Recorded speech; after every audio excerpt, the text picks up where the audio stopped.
모든 기도와 간구를 하되 항상 성령 안에서 기도하고, 계속해서 성령 안에서 드리는 기도에 대해서 생각을 하고 있습니다. 그리스도인들은 기도할 때 마음으로 기도하고 또한 영으로 기도하되, 이 마음의 기도에 성령의 역사가 있어야 하며 영의 기도에 성령의 역사가 있어야 합니다. 즉 우리의 기도는 마음으로 드리는 기도가 진정으로 이루어져야 됩니다. 여기서 마음이라고 하는 것은 우리 속의 감정을 의미하는 것이 아닙니다.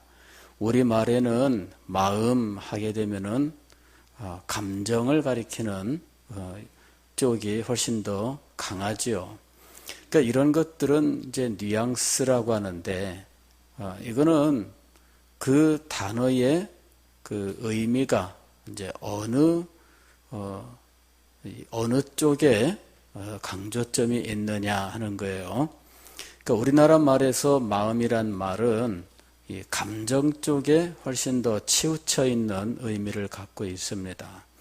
그러나 영어에서 마음이라고 하는 말은 이 지성 쪽에 훨씬 더 치우쳐 있는 말입니다.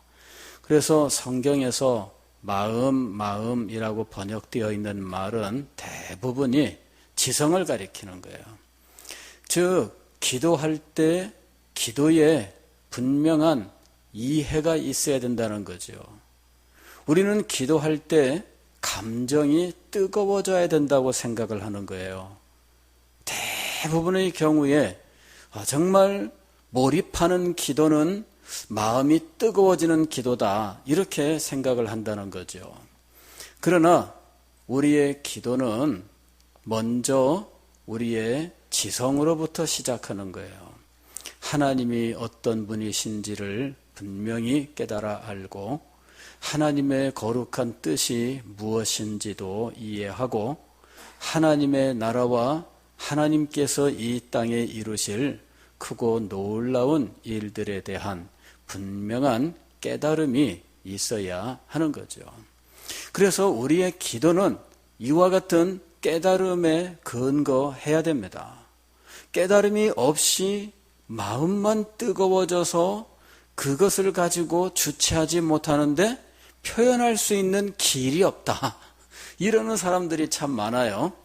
아니 그런 경우에 그렇게까지 마음이 뜨거워지는 것도 그리 흔한 일은 아닙니다. 표현할 말이 없습니다. 그럴 만큼 마음이 뜨거워지는 경우는 그렇게 많지 않겠지요. 왜 우리는 기도가 길지 못한가? 저도 한창 기도할 때 청년 시절에 기도를 좀 길게 해봤으면 어떻게 하면 길게 할까? 많은 분들이 기도를 길게 하고 싶어 해요. 그런데 기도를 길게 하기 위해서는 말을 늘려가는 것이 아닙니다. 똑같은 말을 주여 주시옵소서, 내려 주시옵소서, 부어 주시옵소서, 이렇게, 그게 기도를 길게 하는 방법이 아니에요.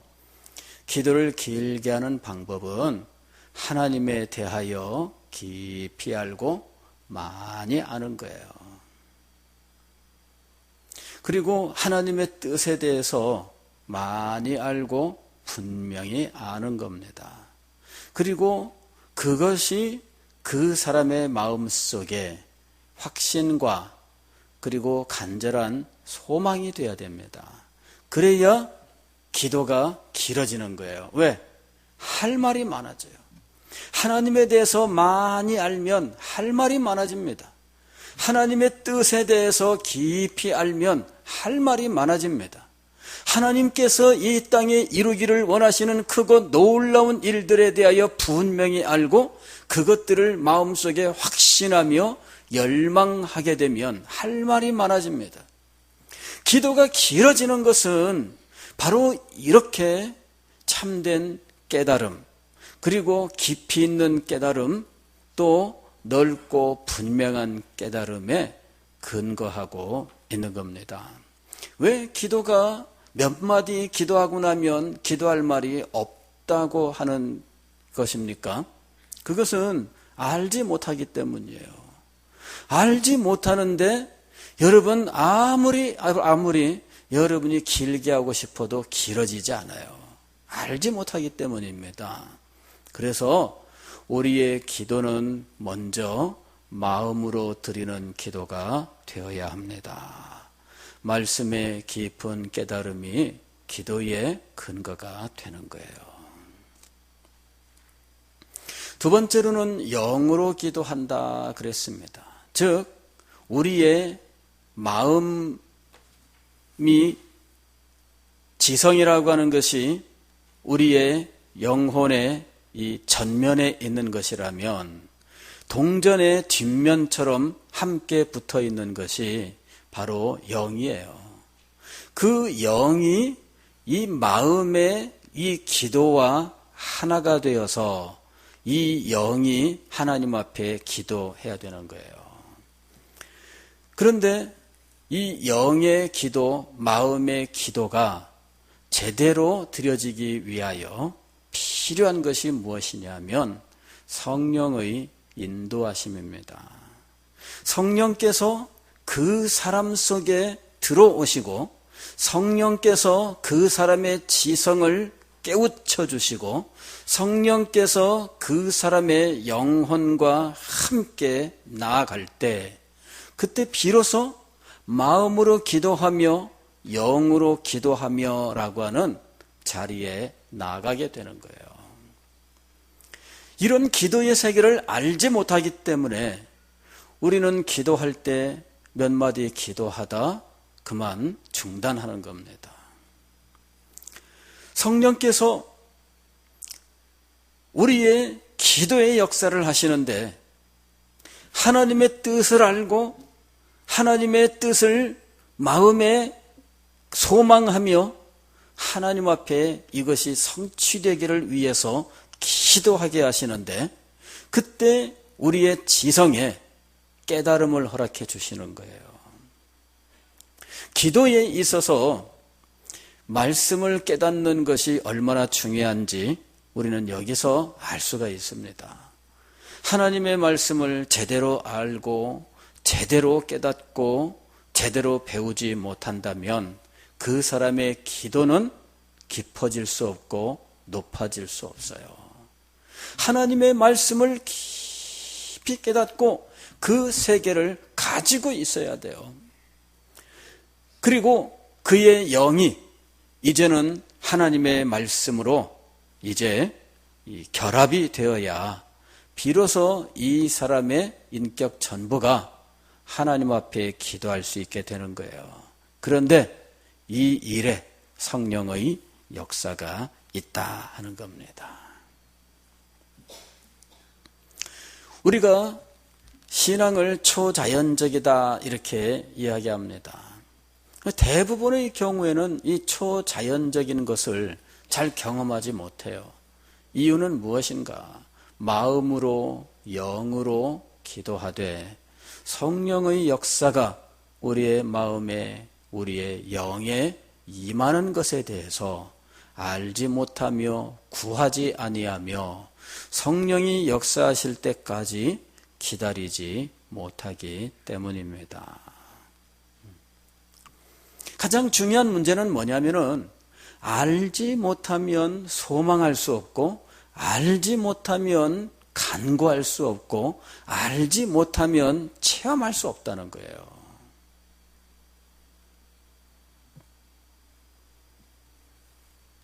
기도의 세계를 우리가 알아야만 됩니다. 그 깊은 세계, 그 놀랍고 그 강력한 것들에 대해서 우리들이 경험하지도 못했고 들어본 바도 없다는 거죠. 그렇다면 우리의 기도는 항상 무엇인가 우리의 부족하고 혹은 갈망하는 것들에 대해서 하나님 앞에 읊조리는 정도에 불과한 것으로 늘 그 상태에 머물러 있는 거예요. 그 상태가 아니라 우리의 마음, 즉 우리의 지성이 거룩하고 영광스러운 것들에 대한 깨달음과 열망 속에서 이것을 가지고 하나님 앞에 나아가 기도하되 그의 영이 이 기도에 함께 나아가야 되는 거예요. 그리고 그와 같은 기도 속에 하나님의 영의 강력한 역사가 있어야 한다 하는 것이죠. 그때 그 사람에게 나타나는 기도가 모든 기도이며 모든 간구인 거예요. 모든 기도와 간구를 하되 항상 성령 안에서 기도하고 이를 위하여 깨어 구하기를 항상 힘쓰며. 여기 힘쓰며라고 하는 말은 헬라어 원어로는 인내하며라는 말이라고 말씀을 드렸습니다. 인내하라. 어떻게? 성령께서 우리에게 역사하실 때까지 인내하라. 왜? 성령께서 우리에게 역사하시는 그 날과 그 시는 우리가 알지 못하기 때문이에요. 그러나 분명한 것은 이것을 알고 이것을 소망하며 성령의 역사를 간구하면 하나님께서 우리에게 역사하시기로 약속하셨다는 거죠. 약속만큼은 분명합니다. 그러나 그것이 우리에게 언제 어느 곳에서 임할는지 우리는 알지 못합니다. 그래서 그것을 기다리는 동안 우리는 가지가지 시험 혹은 포기, 낙심 이런 것들을 경험하는 거예요. 그러면서 어느덧 소망하고 간구했었던 것을 잊어버리거나 포기하고 마는 거죠. 그래서 가장 이 은혜 가운데 기도하기 위해서 우리가 끝까지 붙들어야 되는 덕목은 뭐냐면 힘쓰며, 즉 인내하며라는 거예요. 인내하며. 여러분들은 이 말씀을 들을 때에는 나도 성령 안에서 기도하기를 원한다. 성령께서 그렇게 해주셨으면 하는 마음을 가져요. 그러나 잊어버리죠. 그게 문제입니다. 그래서 여기 인내하며라고 하는 말이 힘쓰며라는 말로 번역이 된 거예요. 기다리고 참고 힘써라 하는 것입니다. 그리고 계속해서 사도는 이렇게 권면합니다. 여러 성도를 위하여 구하라. 여러 성도를 위하여 구하라. 즉 여기서는 서로 기도하란 말이죠. 서로 기도하라. 우리는 개인적으로 내가 이런 은혜로운 기도 세계에 들어갔으면 좋겠다 하고 소망합니다. 그리고 자기만을 위해서 기도하죠. 그러나 오늘 성경 말씀은 뭐라고 얘기하고 있어요? 여러 성도를 위하여 기도하라. 다시 말씀을 드리면은 서로 위해서 기도하라. 이것은 개인의 어떤 이 능력만을 위한 것이 아니다 하는 것을 보여주는 거예요. 성령 안에서의 기도는 교회를 위한 것이며, 그리고 성도들의 그 성령 안에서의 기도를 통해서 교회가 얼마나 능력 있게 될 것인지, 그래서 이 교회의 이 특징을 가장 강력하게 보여주고 있는 거예요. 교회는 서로라는 말이 가장 강력하게 적용되는 기관입니다. 사도행전 2장을 보면은 일시에 베드로의 설교에 수천 명이 회개하고 돌아오는데 그 사람들이 그 이후에 어떤 신앙생활을 했는지 이렇게 기록하고 있습니다. 그들이 사도들의 가르침을 받아 서로 교제하고 떡을 떼며 오로지 기도하기를 힘쓰니라. 그런데 서로 교제하고, 이렇게 서로란 말이 교제하고에만 직접적으로 붙어 있는 것처럼 보이지만 이 말씀의 의미는 교제하는 데에도 서로 교제하고, 떡을 떼는 것도 서로 떡을 떼며, 기도하는 것도 서로 기도하는 것으로 그 의미를 가지고 있다는 거예요. 즉, 초대교회 성도들은 가장 강력한 교회의 모습을 무엇으로 드러냈느냐 하면 서로, 이 말로 드러낸 거예요. 서로 교제하고, 서로 떡을 떼며, 서로 기도하는 거예요. 그게 교회입니다. 나만. 은혜를 받아도 나만 받고, 복을 받아도 나만 받고, 교회가 아닙니다. 교회는 무엇이냐? 서로. 말씀을 들어보니 이게 정말 좋은 거예요. 그러면 우리는 우리 교회와 여러 성도를 위하여 이것이 임했으면 좋겠다. 그래서 성도들을 위하여 구하는 거예요. 정말 좋은 것이 있다면 우리는 사랑하는 사람을 떠올리지 않겠습니까? 저거 보면은, 여러분들도 어디 가다 보면은 그런 거 있잖아요. 정말 좋은 거 보면은, 저거 우리 아들 주면 좋아하겠네. 어디 가서 예쁜 옷을 보면 저거 우리 딸 주면 좋아하겠네. 여러분들 다 그렇지 않습니까? 하나님께서 주시는 이 복되고 영광스러운 것에 대해서 말씀을 들으셨다면 당연히 우리는 우리 서대신교회 여러 성도들을 떠올려야 돼요. 그리고 우리 성도들이 이 복을 받으면 좋겠다. 성령 안에서의 기도가 그렇게 크고 영광스러운 것이라면 우리 교회 모든 성도들이 이 기도의 자리에 들어가면 좋겠다. 이런 소망이 자연히 생기지 않겠습니까? 여러 성도를 위하여 기도하라. 야고보서 5장 16절 보면, 그러므로 너희 죄를 서로 고백하며 병이 낫기를 위하여 서로 기도하라 그랬어요. 서로 기도하라. 무엇을 위하여 서로 기도할 것인가? 에베소서 6장 10절 이하에서 하나님의 전신갑주를 취하라 하고 말씀합니다.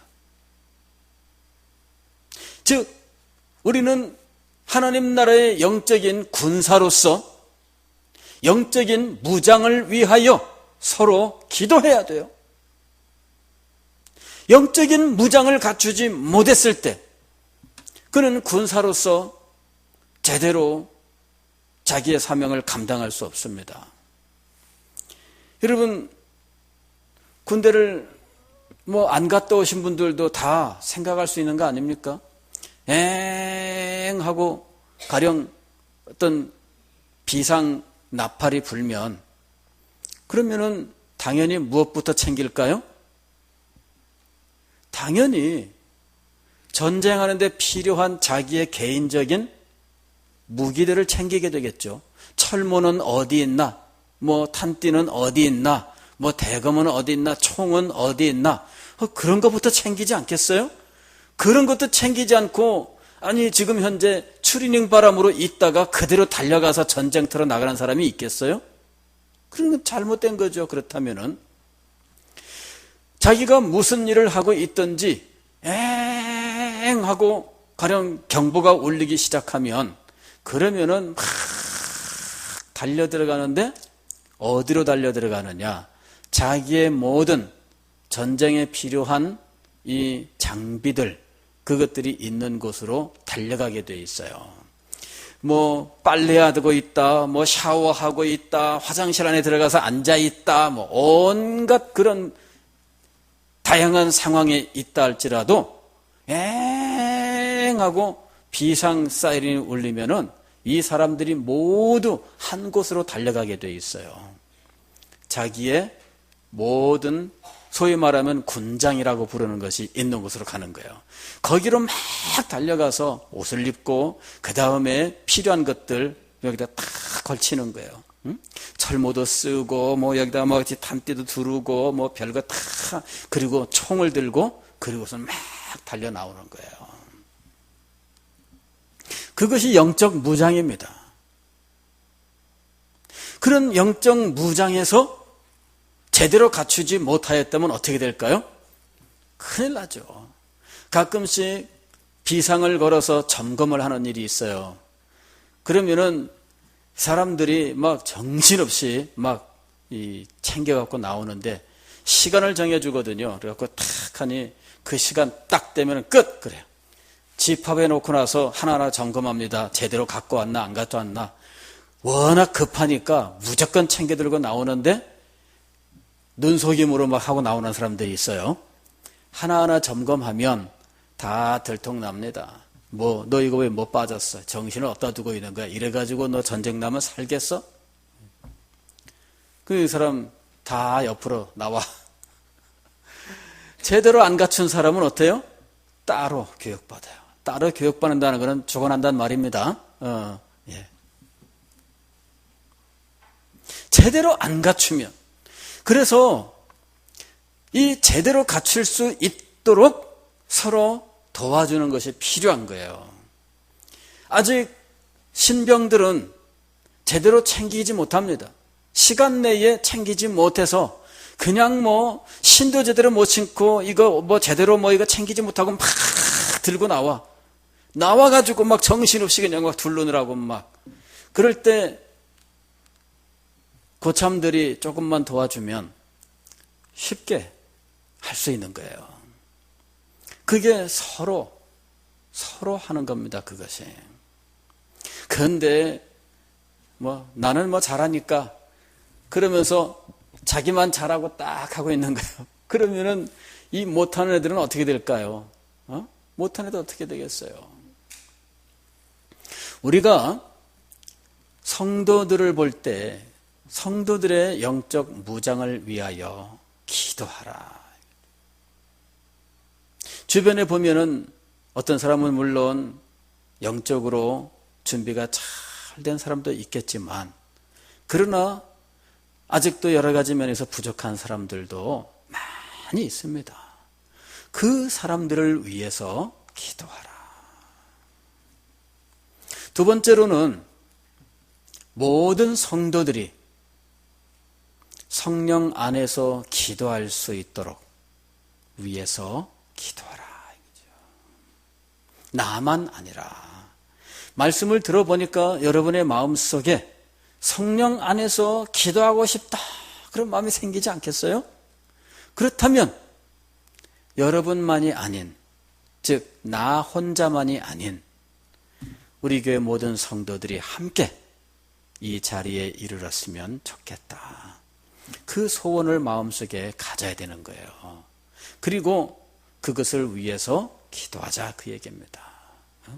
나만 아니라 내 옆에 있는 분들 그저 가깝게는 오늘 이 자리에 계신 여러분 모두를 위해서 서로 기도해야 돼요.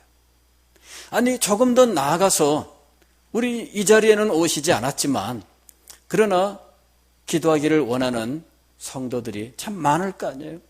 그들을 위해서 기도해야죠. 그리고 또 기도하기를 원하지 않는 사람들도 있습니다. 아직 뭐가 뭔지 모르는 사람들이죠. 그런 사람들을 위해서도 기도해야 돼요.